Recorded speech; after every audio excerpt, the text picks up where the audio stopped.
So here's the deal, I'm down by the river. So I sort of know I've wasted my time, but I've got some luncheon meat. I've been rolling around, sort of thinking I might catch a chub, but also trying to feel the bottom, you know. So I don't know the river, I don't know where the gravel runs are, the bubble are, the chub are, nothing like that. It's difficult to read. It's heaving with snags and rubbish in the river. So I've lost 2 sets of gear, I've had not one bite. I'm using some red luncheon meat, can you believe, which is a bit bizarre. If it was a pike down there, it's a log. So I don't know what to do, but what I have got, I think it was Mark down at the top that gave me some of these things. I'll show you. Get them open. There's no hooks or anything with them. They're like drop shot rubbery things, jelly babies. And these bits, see, I haven't got a clue what they do. I guess they're for fishing with these, but I don't know how they go on.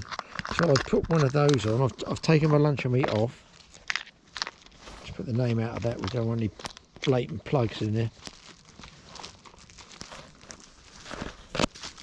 I've kept in this, look, I'm mobile. I've got this belt pack thing goes around here. And I have my £5 line, £6 line rolling meat one there, but I did chuck in my pocket. I folded the reel up.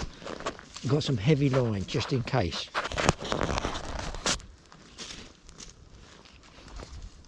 And listen, if you get snagged up with £10 line, you get snagged up with £6, it doesn't make much difference.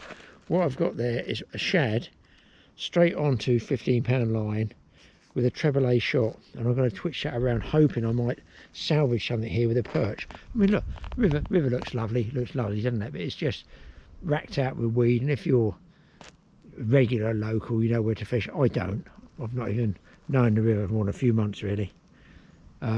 Done okay on pike in the winter, it's okay, but because the weeds died back then, hasn't it? But you see over there's lots of lilies and stuff, and nice sort of little holes that I figure there could be a perch. So that's what I'm going to do. Just going to draw. I've got polarizing glasses on, but they're very, very dark. See, that's going to need 2 shots to get down. That's my trouble. I've come really half and half. I think I've got no swan shot. Couldn't find any swan shot. So I've got that, but I'm going to have to put another one on there.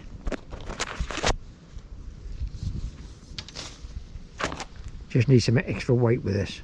I've now put 3 shot on there. So I'm just going to tweak it around and see what's about. Because now it'll probably go down too fast and get snagged. It's very, very snaggy on the bottom. All these branches have come down, you know. That is the problem. I'm just going to pop it like this. I'm not quite sure how to fish this one.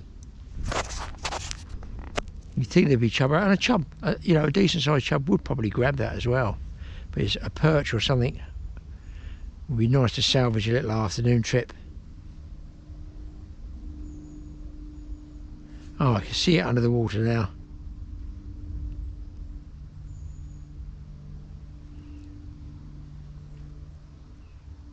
Not the most active type of lure. Maybe that's why I was giving it.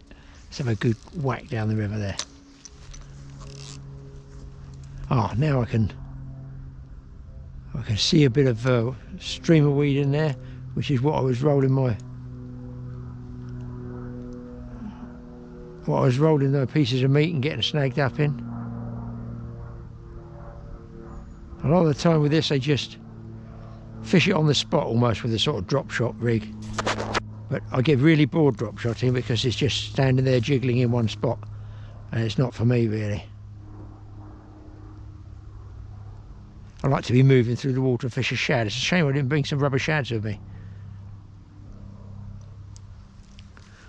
Let's go down again. It might be that this is just one of those rivers that is a winter water. I've been told that, to be honest, but people say don't even waste your time going there, Graeme. But I just fancied not so much proving them wrong, just having an afternoon, a couple of hours down by the river. On the other hand, this line is you know, it's not like invisible line. It's what I use for general heavy duty freshwater fishing. There's a nice tree root down there. Just see if I can flick it down there.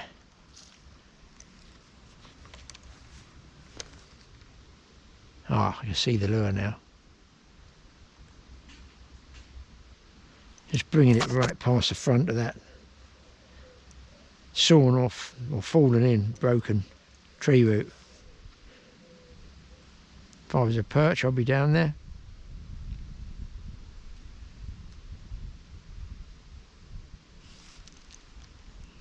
Okay guys, possibly a blank on the way, but at least I'm out there trying.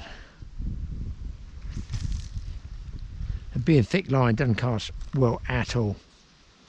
Right, I've got a fish on guys. I don't know if it's a perch or what it is. Going to have to play it fairly light because I'm just on straight mono till I see what the fish is. It is going for the weeds, probably going to lose it. Oh, pike, a pike. Got to be double careful now. And he goes, he's going in there, don't go in the weed. Just to save the blank, please. I thought it was about a pound or so, it's not. Caught me on the hop, get rid of all my junk in here. He's gone back in the weed again. The net's not sorted out. Hang on, Mr. Pike. The reel's about to fall off.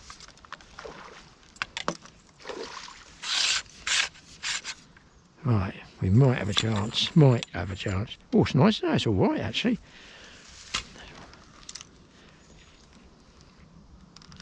He could go at any time. Well, this will sub. Oh yeah, save the blank, save the blank, save the blank. The little rubber jelly baby lure thing. Save the blank. There we go, peeps. Oh, my goodness me. That was owed. Let's see how he's got hold of this rubber lure.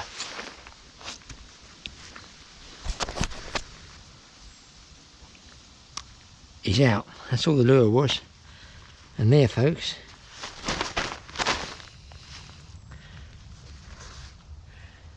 there's Mr. Pike.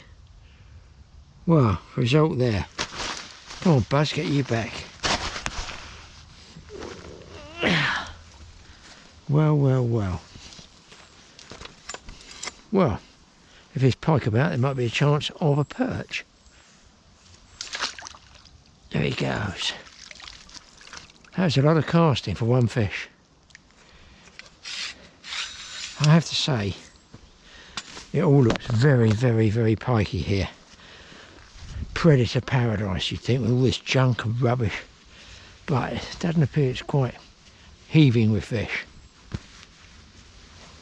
Now, one thing you must do, I'm going on this line, what is it, 15 pound or something straight through, always check it's not been abraded by the pike when you've had a pike. I've lost 2 shot there as well, great, because I've only got 2 left. I knew I should have bought some swan shot. I wasn't even sure it was a fish to start with, to be honest. I'm going to pinch those on a little bit more there.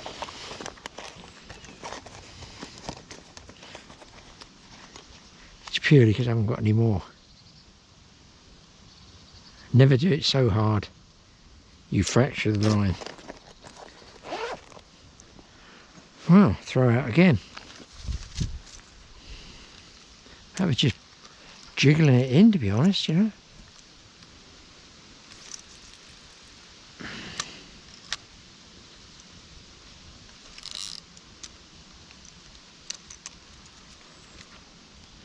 I was just sort of bouncing it along, just jerking it in. Quite sort of aggressive movements, but well, I'm grateful for that. I'm not going to say I'm not, because I am. Anything that saves a blank, look at it, it's about to tip down. My problem being the polarising glasses I've got are prescription ones, so they're very, very dark. They are actually very dark. They're fine for places like Florida, but we don't get the weather, so I'm almost better off without them.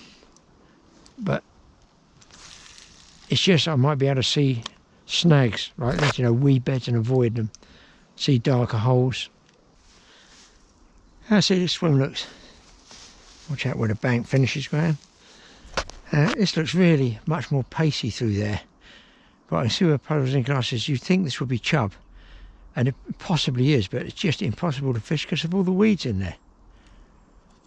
And some of it grows to the surface, but I'm still going to just have a little flick in there with this rubber fishy.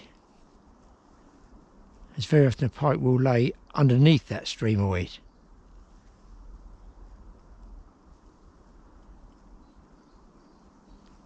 And indeed, down the edge of those lilies as well. So different here compared with when I come over in the winter. Totally different. I don't think I'll probably bother much now, even till late autumn when some of this has died back, as I don't know the sort of barbel and chub swims. Should be a pike under there. No. I mean, you want some features, don't you? You want some features, that's what fishermen want, but you also want to be able to get a fish out if you do hook one up. So I'll keep moving. Another little hole here. Let's have a look. It's going to be faster pace. Yeah, it's worth a drop in there, I guess. I mean, I can't see any fish or anything. I can't see minnows, bleak, roach, dace, nothing. Yeah, there's weed all on the bottom there.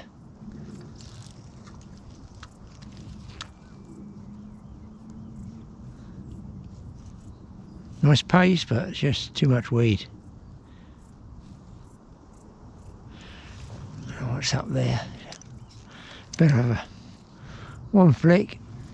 Oh, you never know.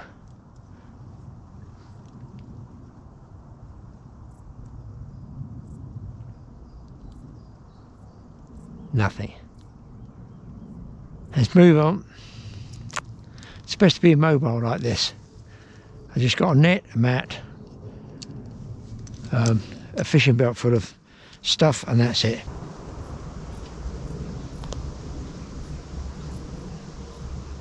Guys, I might have a big perch. Might have a real nice perch on here. Is that a perch? That's a perch. Oh my god, that would salvage everything. A pike and a perch. If I get him. Yes, a perch. Don't fall. Oh, what a beaut. Mike will be sick. That's a nice one. He's in. Well, well, well. Oh, lure fell out. How lucky is that? It's up the tree, round the bush. Let's check this one out. There he is. Mr. Fat Perch.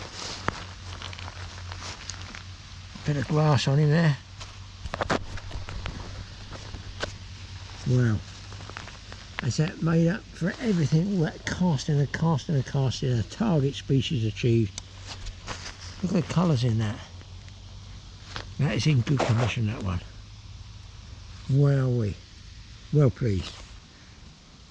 You cannot beat a nice big fat perch to perk up your day. Well, let's get him back. And yes, being a shoalfish, I'm having another cast in there. I'll get my lure back now, it's up that tree. Now, although I tried to catch something rolling the meat around, all I did was get snagged all the time. The river's just full of so much rubbish. I don't know why I don't clear all the trees and branches out. It's just, if you had a good fish, I don't know how you're going to get it out. Anyway, the reason I did come up with something was because I took the trouble just to bring this little box of tricks here of, I call them my jelly babies. Somebody gave them to me. I don't even know how these metal bits work. If I hadn't taken those, and they're well worth taking them, I wouldn't have caught the pike, I wouldn't have caught the perch. They're more for perch, definitely. But the other thing I did, as well as taking my regular 6 pound line loaded barbel, tench, chub, everything reel, I threw another one in with like 15 pound line on it, just a regular big pike rod type thing, and just made do, as it were, just made do. And it stood me in good stead. But a couple of little tips here, I think might help beginners. One is these things are tiny, they're very flimsy, there is a good way to hook them. They look, to be honest, with that blunt nose like that, a sort of what I call a dorado, which is a foreign fish. But they're only small things, 3 inches long I'm going to say they are, And my rig was this. All I took was an extra large hook with me. I don't know what it is, a size 4. And I had no treble A shot. They all got lost in the snag, so I ended up piling a load of BB on there. But let me just show you, which is important, of a couple of tips. When you get a hook for this is just my carp hooks. Make sure you get one that's not offset. Can you see that? That's absolutely in a straight line. If it's offset with a sort of point coming out to the side, either side of the shank like that, if it's sticking out like that, you're going to get a bait that spins. You want it, as I've got it there, like that, you can see it there, totally parallel. This is a very, very slightly inturned hook there. You can see the point. I don't think it really matters, but what is important and what does matter is to hook these on without the hook coming out of the side. You want the bait, I call it the bait, the lure, to go in through the middle here, and I thread it right round, but what I've done is left a little tag in there. Can you see that? Left a little tag in there, so that helps to lodge in there, even the knot itself, and stop it falling around the bend of the hook. Let me show you what I'm trying to explain. Well, what you don't want is it coming out and just hanging on the hook. See it sideways, because it's going to sort of spin and rotate the wrong way. You can take the hook out again. So I go in through the middle there, just there, bring it down, and I'm pushing as much as I can, a bit like threading a worm up, to be honest. I'm bending it round, and I've got, look, just a little bit more spit on there, and that'll slide through the plastic. I don't know if you guys are getting this, and I want to come out right there in the centre of the belly, okay? Hopefully you guys can see that. Then that leaves me, just by the eye of the hook here, I can pop it over the eye of the hook and that little tag, like this. Squeeze it, pull it up along the hook, you know, quite a way up over the eye, just like that, and then just ease it back. So if I put that down there, hopefully you can see, everything is lying in a straight line. And it doesn't matter if you have one big SSG shot here, which is better, I would say it's better because it sort of forms part of the head here, or if you have a bunch of shot. Listen, I caught on treble A shot until I lost so many, I got fed up, and just ease the shot down on like that. And then you can jerk and wiggle that along, indeed, with these other colours as well. I'm not going to pretend I know what these are. Somebody just gave me this. I've no idea how that works, what it does. Of no interest to me. A wrasse fishing bait, that would be an expendable. So there you go, just get it so that it comes out. If I can hold it that way, there, now you can see it. So the point is on line here, not over on a side, or if you have a perch take and they come short, they'll pull that down and can pop it off the eye here. Pollock do this in sea fishing, and you end up after a bite getting that. You don't want it twisted. There you can see the kink in it. You want to make sure everything is nice and straight. This is all standard for pulling lures. You want things nice and straight like that. All I did was take some of these. You can put these in your pocket, 3 or 4. They could be a little banker for you, like me. You probably have some carp hooks and just SSG treble A to take it down a little bit, and just tweak it and bobble it along slowly along the bottom. If you lose it, you get snagged up, and I did. All I've lost is a shot and a hook. And lure, obviously, but somebody gave them to me for nothing, so no problems there. But finally, something else you need to think about. Ultra easy when you're moving around is to just get the hook and you're walking along, regardless, in the ring like this. You put it in the ring, and you walk around and you go fishing again. I've done it, of course I've done it, probably will still do it. If a bad eyesight, you still do it. But it's not good, especially if you're on barbed hooks, because eventually you might get a mark on this inside of the rod ring itself from the barb of the hook there, especially if you wind it up tight like that. You can see that there. I'll show it to you. If you put your hook in the ring like that, far better, look, just to put it in the side leg of the ring. So there we go. Bit more fiddly. Yeah, it is fiddly. It takes. That's because I'm trying to do it for the camera. Just like that. I've got it there in the side leg of the ring, the support of that, rather than making a wear mark possibly on your butt ring here. There's nothing worse than a wear on your butt, that's for sure. And then you've got a little groove into which your line can chafe or wear. You hook a good fish, fighting it, the line pops. So there's just a little tip for you. Guys, we'll find something else for you. I'm sure I can come up with something. I generally do.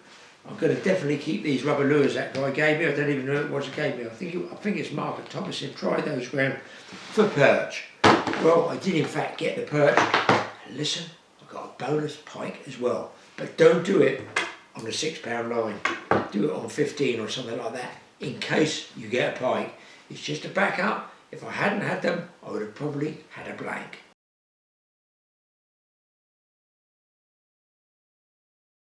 Well, once I got Mike's chainsaw, I was cutting up discs of wood and trying to dry them out. But you can see the circumference of that. The hardwood is in the middle, and the outside there was one that would sort of suck in the damp and gradually rot it away. Can I show you just there? You can see the edge starting to rot away there. So I wanted to clean that all off, and I thought it would take like forever to go around with a jigsaw. So I thought it might be easier just to bosh it out like this, leave it away from the main centre hardwood, and then I can, work away, chip it all off. It will dry out better. One bit got cracked there, but nevertheless it gives me a piece of hardwood I can make. So I found a way of chipping out and getting that edge off and drying the wood out quicker. As you can see there, that's when it's all cleaned off. I did loads of these. He shouldn't have given me the chainsaw, should he? So then I can clean all that off at a later stage, but at least the actual piece of wood dries, and I put them inside the greenhouse. I've got some experiments going on here with Swedish fire torches of various different species of wood. They're going to be tried. And another experiment was, as somebody told me, to make your own, I'm going to call it a fire starter, but you have to light it in the first place, and make your little bird's nesty, bushcrafty little splits like I'm doing here. Work away so you get your shavings like this.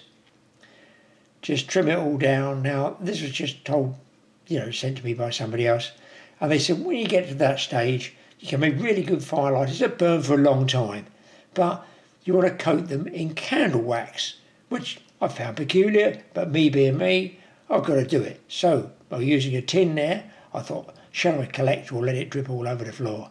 But you need a special tin. It's a vegetable soup tin. Yes, I keep all my tins for what we call plinking or target shooting with either catapults and or guns we have. That's pistol 177s and 22s. So I was told to drip the wax all over it, as you see there. You can see just run the wax over it. There might be another way of doing it, of cutting it all up, putting it into the tin, the wax, melt a couple of candles down, and then just dipping it in, the whole thing in there. But I do the long way around, you see, dripping it on there, because that's what I was told to do. Look, we can use, like the paraffin firelighters, you can use what you want, a bit of barbecue fluid like I do. It's just an experiment, folks. It's just something different. So I thought, I'm going to go in the garage, not too close to the 500 litres of petrol, and just see if it does work. And apparently it burns much longer, and you can put it underneath your stack of kindling to get your fire going. Could be a bonfire, could be anything. Now again, of course you can use other stuff. But once it burns down, the wax melts off. It does in fact burn quite a long time. So you can see I could stack other timbers and kindling over the top of that and get a good fire going. Just something a bit different. Anybody else use that? Has anybody else put the wax all over their garage floor, let it cool, and then you have to chip it up?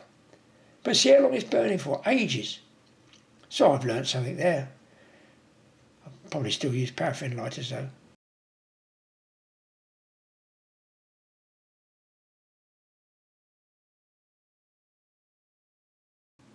And you can see here, beautiful white barn owl, huge. I've rarely filmed these, and I've got that in slow motion, but they go so fast and they're just all over the place. How they see their prey when they're hunting is beyond me at that speed. And it's low light, it's a low light camera, it's dusk there, you can't tell, it looks like broad daylight, but it is dusk. But the speed they were travelling at, or I've seen one, is amazing. But this time I've got this one, and watch how he hunts at that speed, and in a second I got a clip that was slowed down, that he absolutely falls out the sky vertically, he breaks. Just watch this turn, it's amazing. Wow, that's a full speed, and then he does this weird jumping. So what is he doing there? Is he trying to kill something? He obviously hasn't. I see nothing in his claws, but off he goes again. Amazing to see. But that's normal speed, and look, he is zooming. Here's something else that's not zooming. How about this outside your back garden? 2 deer, one looks asleep, looks like a stag and a roe, is it? A buck and a roe. And right outside our garden fence.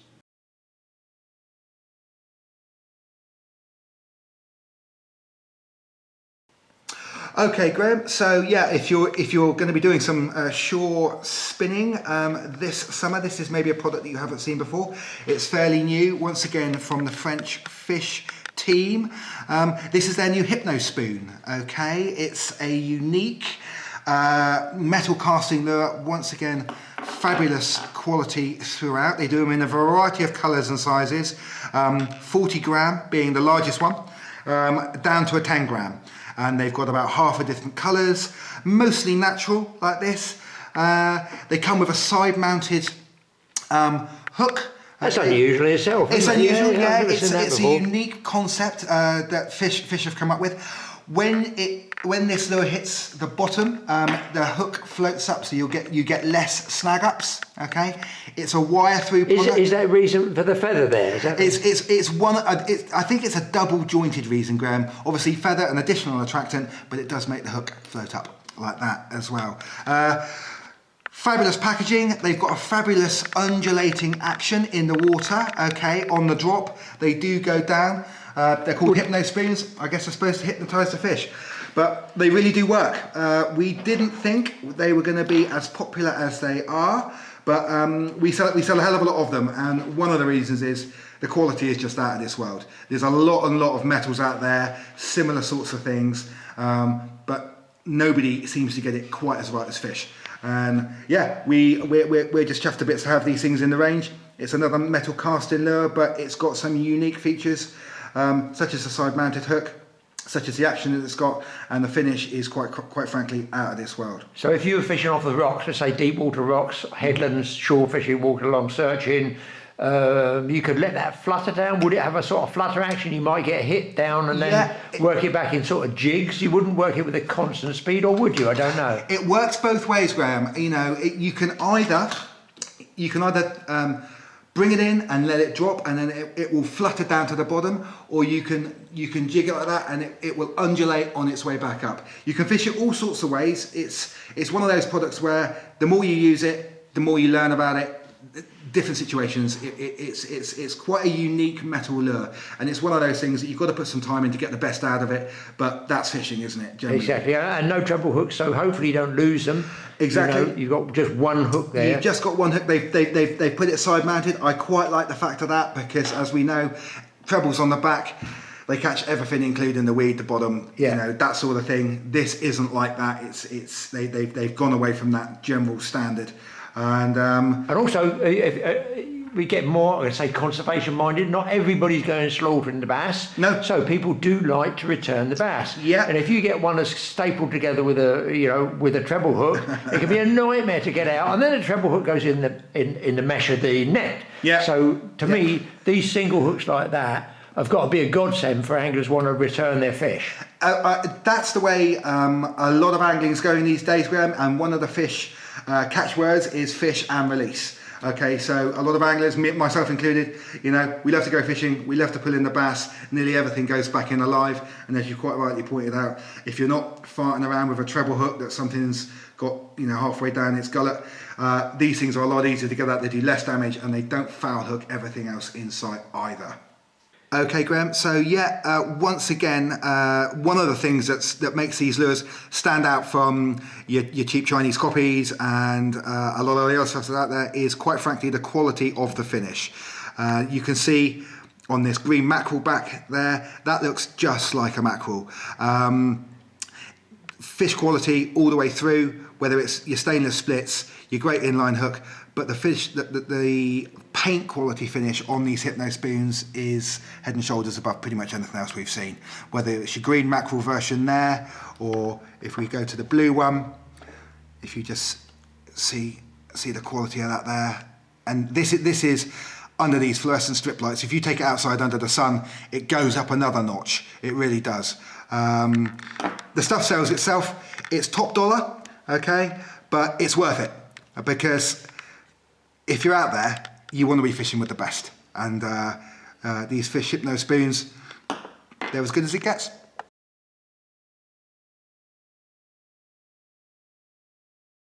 The other day I'm sitting in the office, the wind's howling, one of those storms. It is like 30 degrees over, going nearly 45, and that's a lot of pressure in this, what I call the split area. So I went up, I've had a go at it. You know, my limit is a double ladder. At my age shouldn't be doing that, but I do. Reciprocal saw, I don't go up there with a chainsaw, Mike's chainsaw, that's a battery one. It's just easier to get Ryan to do it, you know, and it's cheaper. At the end of the day, you have to think, now if that lot comes down, it's going to smash all the gates, how much is that going to cost? And how much fishing time is he going to waste? So Ryan's here, he's up there zizzing away with his little chainsaw. He didn't bring a big one, he's climbing up here. I don't know how he does it, all those climbing stuff. Believe it or not, that is Mike's project. Nice new tyres on it, but there's a lot of rust to be sorted out there, a lot of work to be done. What I have done, me and the wife did this because I want this area back. I used to have the boat there. We've had various the covers all over it. They all get shredded because the wind from the south blows this way and blasts through. So we're going to get this cleared and I can tidy all that up there. But around the back of the boneyard where I keep all my junk for whatever property works, I just don't throw anything away. You guys know that by now. I just had my old trailer around here, so I've moved all this. We've cut down the back of here. We've pushed everything back there. And as you can see, I've got the old trailer there, which would be a good ammo truck, wouldn't it? For it's the same era, look. That would make a good ammo truck, but I'm not towing anymore. So I broke it all up and allows me to get tidied up here.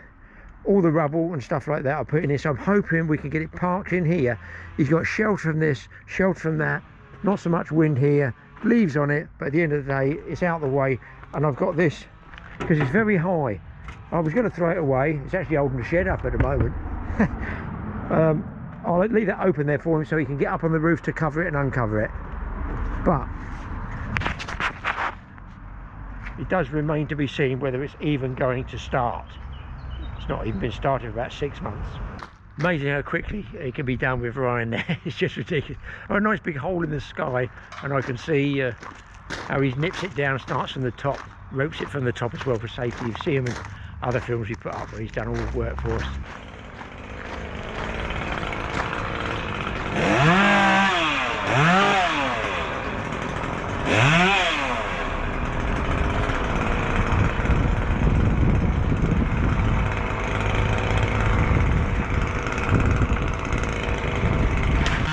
So you're going out? I'll see you in a bit. I'm off to Spain. You're off to Spain, he is. Are you going to have a good time?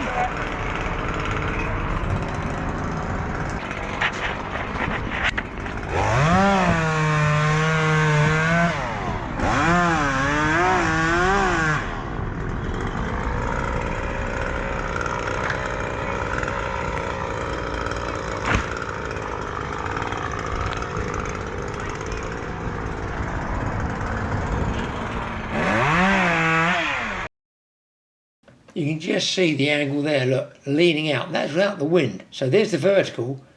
It's over at 30 degrees anyway, but with the wind it was bowing right over. And if that splinters across the top of my gates, it's going to be mucho expensivo.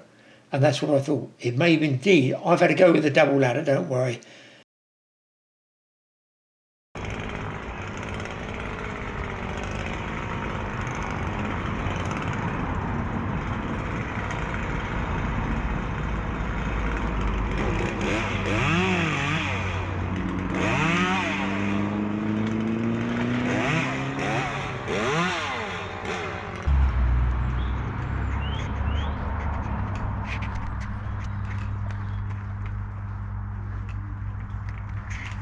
I won't stay here, Ryan. It's quite a nice angle.